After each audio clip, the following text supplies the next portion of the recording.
Les palais de justice, un monde important, mais tout aussi fascinant.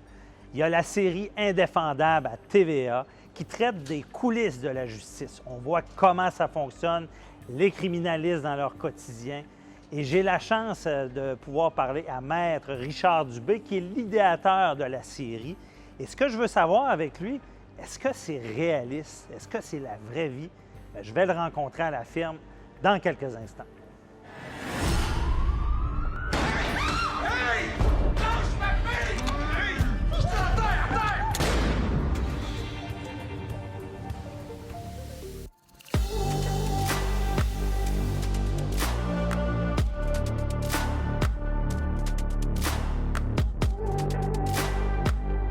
Vous êtes l'idéateur, l'auteur, le concepteur de l'émission si populaire à TVA, Indéfendable. Premièrement, d'où vient cette idée? Elle vient de loin. Elle vient dans les premières années de ma pratique en droit criminel, en défense. J'ai rapidement constaté comment c'était intéressant le point de vue des avocats de la défense sur le système judiciaire, sur ce qui se passe au jour le jour dans les salles de cours. Non seulement c'est divertissant, mais en même temps, c'est intéressant. Effectivement, c'est clairement un succès avec les codes d'écoute et les gens semblent fascinés par ça parce qu'on parle de criminels, on parle d'avocats qui représentent des criminels. Et première question, ce qui me chicote, là, pour vous, là, en tant que criminaliste chevronné, est-ce que vous pensez que la série est réaliste? Ben, c'est une bonne question parce que c'est la première préoccupation qu'on a, là, c'est celle-là. C'est que ça soit réaliste au maximum. Puis, moi, je suis sur les plateaux de tournage pour les scènes de cours, justement. Et puis, on ne tolère absolument rien. Il n'y a pas de choses qui ne se font pas, qui vont être tournées à ce moment-là. Plus c'est vrai, plus ça a de la valeur. Pourquoi vous avez caché ce fait au jury? J'ai pensé que c'était trop compliqué à comprendre, alors j'ai seulement simplifié mon diagnostic. Parce que vous jugez qu'ils sont pas assez intelligents pour comprendre? Objection! J'ai fait beaucoup de causes de meurtre, et puis il y en a une qui est un peu rapportée, il faut l'avouer, dans la série Indéfendable. Elle s'en vient bientôt. Elle n'a pas été tournée encore. Je ne devrais peut-être pas en parler.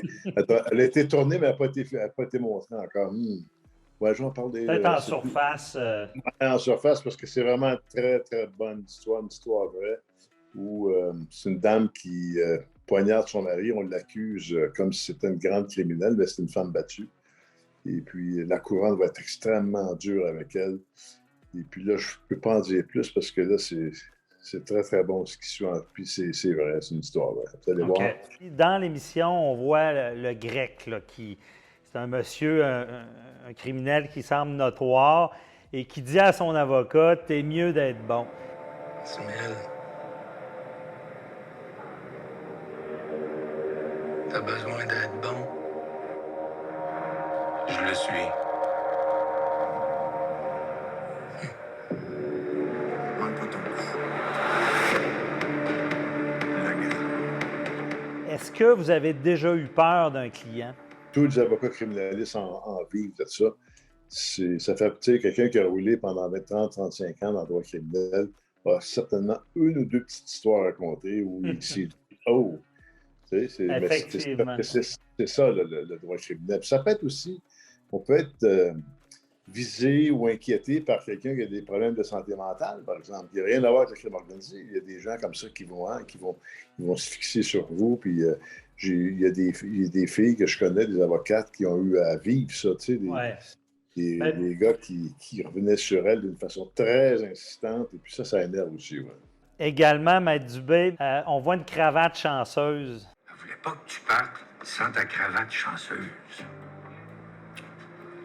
Gentil. Ça va bien aller, mon gars. De toute façon, ton plus grand défi, ça va être de rester crédible avec une maudite cravate verte. Là. Ben voyons, hey, c'est sa cravate chanceuse. C'est moi qui ai acheté ça quand on est devenus associés. Est-ce que c'est votre cravate, ça? Non, Est-ce que c'est vous qui avez cette superstition-là? Non, c'est pas mon idée, ça. Ça vient d'un des auteurs, la cravate chanceuse. Là, moi, c'est pas moi qui ai écrit ça. Je trouve ça drôle.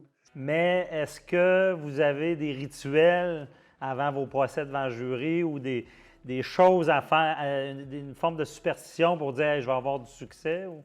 En droit criminel, avoir du succès, il faut se l'avouer, c'est occasionnel.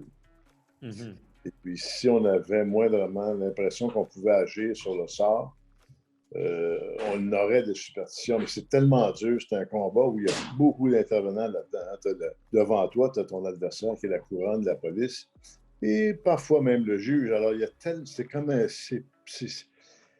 il y a tellement d'interactions puis de rapports de force que même si j'avais une cravate chanceuse, je croirais pas bien. C'est bon. En parlant du juge, on a vu dans la série, un criminaliste se préparait avec son client et se rendre compte que ce ne serait pas le même juge. Magasiner son juge, ça se fait plus, ça. Tu m'as pas dit que t'avais le juge Poupard là-dessus? Ouais. Puis, Ben, t'as pas grand-chose à préparer. voyez où, papa? C'est pas lui? Il a dû lui arriver quelque chose, là. C'est lui le cannibale. Et est-ce que c'est vrai, ça, qu'on analyse le juge, puis on... C'est connu, très connu. Les avocats font du magasinage de juges. Parce que tous les juges ne sont pas pareils. Le juge, c'est un humain, c'est ça qu'il faut se dire en C'est un humain. Il y a des juges qui sont durs, qui sont plus raides avec les avocats. Il y a des juges qui sont, on dit souvent qu'ils sont pro-couronne. C'est-à-dire que c'est souvent d'ailleurs les avocats de la couronne qui deviennent juges. Hein? Savoir ça. Alors, et en défense, la couronne elle-même doit se poser la même question. C'est un avocat de la défense qui est sur le banc. Alors oui, c'est un peu... c'est ça, c'est comme tu dis, c'est très humain. Ça, c'est connu, ça, que les avocats font du magasinage. Le numéro 5, il est plombier. Il pose beaucoup sur l'autisme. Sa sœur est autiste, donc il risque d'être sensible aux arguments de santé mentale. La jurée numéro 2, elle est libraire. Elle tripe sur le livre Ces manipulateurs qui vous veulent du bien. Donc, ce qui fait qu'elle risque d'être interpellée par le profil d'un psychiatre un peu trop près de ses patients si on joue bien nos cartes. C'est pas ça que j'allais dire. J'allais dire que la jurée numéro 2 a refait sa cuisine 3 fois dans les 5 dernières années. On s'en fout de ça.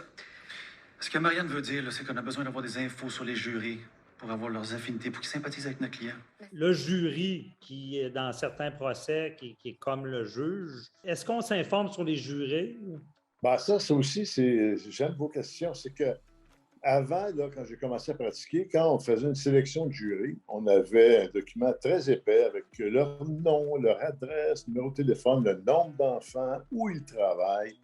On avait beaucoup d'informations. Ça inquiétait les jurés potentiels. Je ne rentre pas dans les détails, là, mais finalement, tout ça a changé. Et là, on a juste maintenant leur nom, leur vrai nom, et le genre d'emploi qu'ils font. Mais là, il y a une affaire qu'il faut comprendre, c'est que quand ces règles-là ont été instituées, Internet n'était pas aussi puissant qu'aujourd'hui. Là, on apprend toute leur vie maintenant. Ça, c'était pas prévu, ça, par les gens qui ont changé les règles. Puis la couronne fait la même chose. Hein? C'est pas juste la défense. Là. Alors là, on a plus d'informations que jamais à cause des réseaux sociaux. Alors, voyez-vous?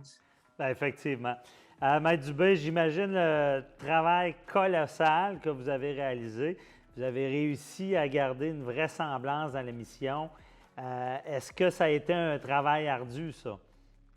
Ben, c'est facile pour moi d'avoir les idées et même de les écrire. Mais ce qui m'a surpris, là, c'est le volume de travail. Okay. J'ai écrit à peu près 1300 pages de dialogue. C'est quand même du stock, là.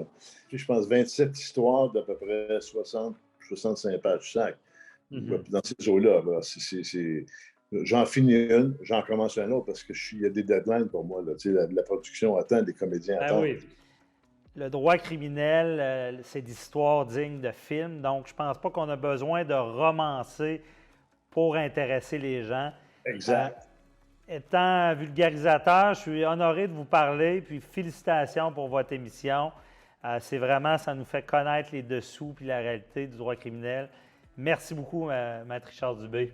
Ça me fait plaisir, puis n'hésitez pas à me rejoindre si vous voulez qu'on parle encore une fois d'indéfendable ou de d'autres choses. Ma job, c'est de m'assurer que tu as droit à une défense pleine et entière.